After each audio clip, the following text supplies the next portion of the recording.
My name is Shadow. I am the deadliest assassin and the most elusive thief in the world. Just moments ago, my students robbed a bank. They stole half of a cryptocurrency key worth $500 million. While the police rely entirely on artificial intelligence and surveillance cameras to catch criminals, they will never catch me. Especially since one of my students is a genius hacker who can temporarily break into their system. Heaven's eye. The police believe they're chasing our getaway car and that they're about to corner us. In reality, it's all an illusion created by my student. The real car has been hidden in a classified location for a long time. But to access the full amount, all $500 million in Bitcoin, we need the second half of the key, stored in another bank's vault. Right now, the police are investigating yesterday's robbery. From the victim, they already know that we're after the second key. But by the time they arrive at the bank, my people will already be done with the robbery. Everything goes smoothly. I sip my coffee and monitor the situation inside the building. But then it turns out that one of China's biggest corrupt officials was hiding $10 billion there. My life experience told me not to give in to temptation and not to break the plan. But despite my order, the students decided to steal that data as well, worth $10 billion. Because of the foolish greed of the young guys, the timing of the robbery was ruined. At the bank exit, the police walked straight toward them. At that moment, I got distracted, and someone accidentally took a photo of me on a phone camera, a serious risk for me. The students were forced to activate Plan B and escape through the roof. A clash with a police tactical unit followed. After taking a captain hostage, they barely managed to escape by parachuting away. In anger, I head to the hotel with my favorite student to help those idiots escape. The police are already on their way. Hotel security is no problem for my trained pups. They are also masters of disguise. Once the police realize the hotel cameras have been hacked by a hacker, they switch to the cameras on the officers' badges and try to track the robbers. Using my years of experience, I coordinate every step and movement of my people. I smear cream onto one police officer's camera. In just seconds, the pups change their appearance, even their gender. They manage to confuse the trail and eventually make a spectacular escape by staging a show in the center of the hotel, disappearing beneath the massive golden tree structure. The victim of the robbery is in hysterics. He has lost all his bitcoins worth $500 million. Panic breaks out at the police station. A robbery has taken place, and the cameras they relied on so heavily are useless against hacking tricks. So they decide to bring back a renowned investigator for the most difficult cases, JackieChan himself, a legend among legends, a master of surveillance, deduction, and disguise. In the past, he single-handedly dismantled numerous drug cartels and organ traffickers. Now retired, Jackie arrives at headquarters and within 1 minute manages to identify all the robbers. And because of that accidental photo of a waitress, they realized that the robbery was led by me, the very same Shadow, the unrivaled killer, and the elusive thief. Rage fills me, because my students disobeyed my orders, and because of that, I could be caught. I'm the alpha here. I'm the wolf here. And arrogant pups need to be put in their place. In my anger, I taught them a lesson, but I realized I went too far. So I cooked them some delicious grilled chicken to grow close again. At the same time, Jackie had already selected a new surveillance team and began their training to catch us. One of the recruits in his group is the daughter of a partner who died in the past. Due to Jackie's mistake, the girl's father was killed during a mission. Out of guilt, he gives her special attention and keeps her close, not wanting to put her in danger. While Jackie is busy training his newly formed surveillance unit, I spend my time with my students, giving them guidance. They are almost like my own children to me. These boys grew up in an orphanage. In the past, I once ran past that orphanage while hiding from the police. One of the children helped me hide. Since then, I've visited them from time to time, and because the orphanage was in ruin, I supported them financially. But now I am already too old to pull off robberies myself. Besides, I don't understand modern gadgets and security technologies very well. I'm a man of the old school. So, I taught these pups how to fight, and among them there are two talented twin brothers. One is a skilled hacker and the brain of the operation. His name is Simon. The other is called Sivang. He is a skilled fighter and a strong leader. In my gut, I sense that they are plotting something against me. Right now, I am testing the loyalty of my favorite student, Sivang, the one who resembles me the most. While he is shaving my neck, I tell him directly that this is the moment he could try to kill me. In this position, I am very vulnerable. Besides, I am already old. They could take my share of the money for themselves. But my student flatly refused to go against me. He truly loves and respects me.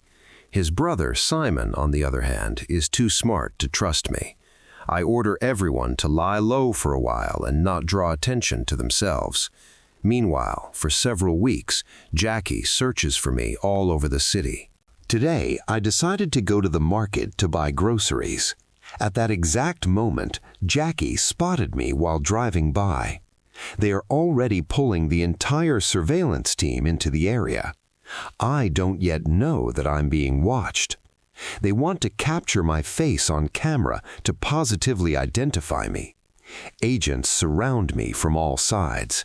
But thanks to my skills, I carefully conceal my face as I walk past a young woman who is looking for something under a shopping cart. I begin to sense that something is wrong and decide to head home as quickly as possible. At the time, I didn't know that in such a clever way she had captured my face through the reflection in a puddle. I make a few loops to shake off any tail. Just before entering the elevator, I see that same girl again. There is no doubt she is following me. Remembering how she held her hand to her ear as if there were a transmitter there, I decide to eliminate her. But right before the elevator doors closed, Jackie stepped inside. He skillfully pretended to be the girl's father. Without drawing attention, he removed the transmitter from her ear and placed a pair of earrings into her hand. They staged a performance as if she had dropped an earring and was looking for it under that cart. Jackie offered me an apple. I politely refused.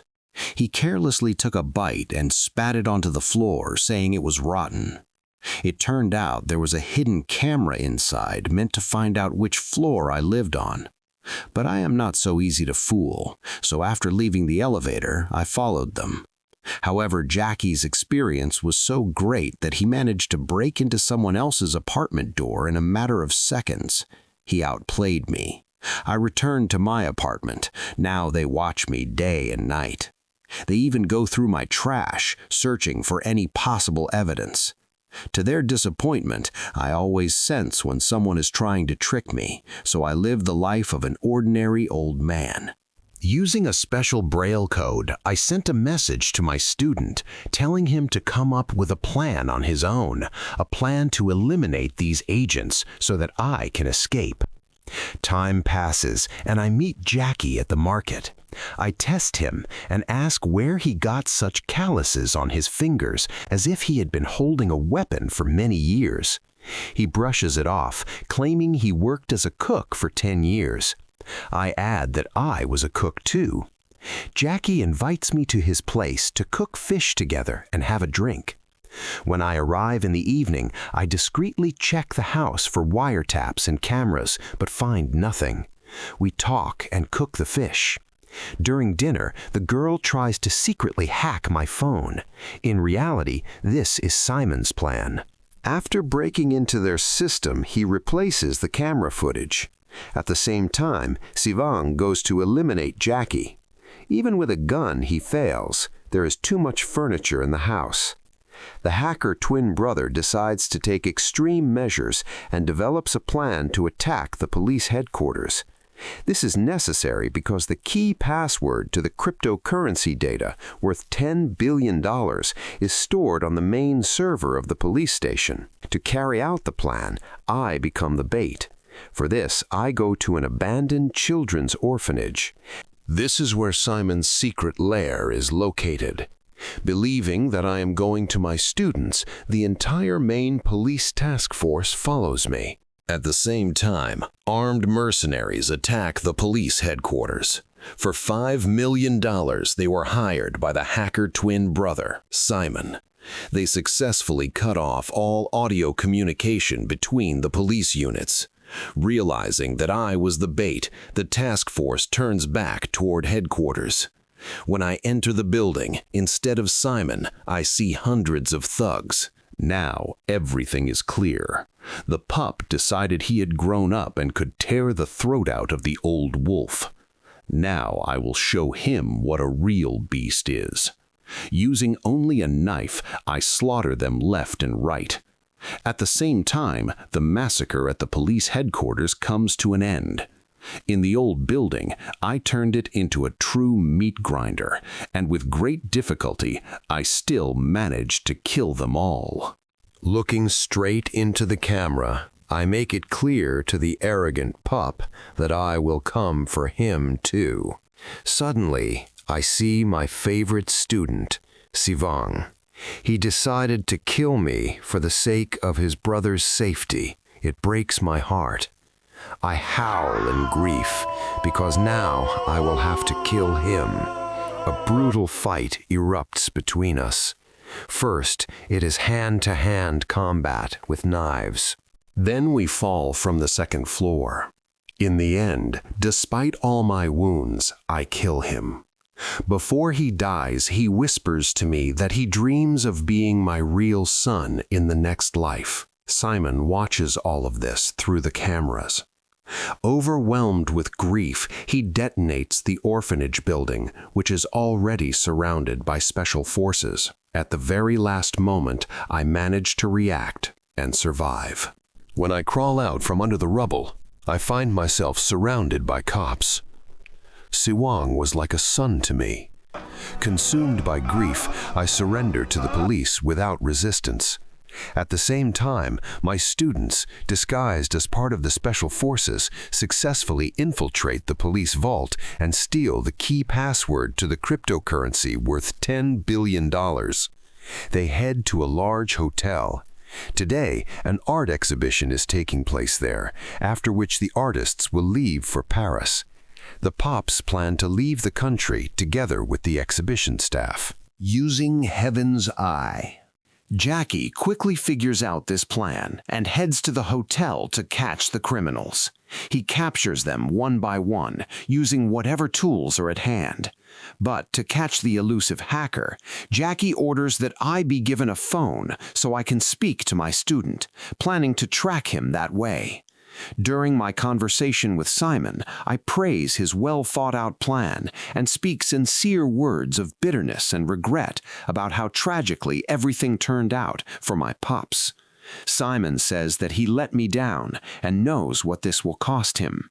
During this time, the hacker's virus manages to break into the phone and disrupt the police communication system. I was deliberately buying time. This was my final help to my students. When the police surrounding me let their guard down, I used a smoke grenade and took all of them out with my bare hands. Finding the keys to the handcuffs, I free myself and calmly walk away.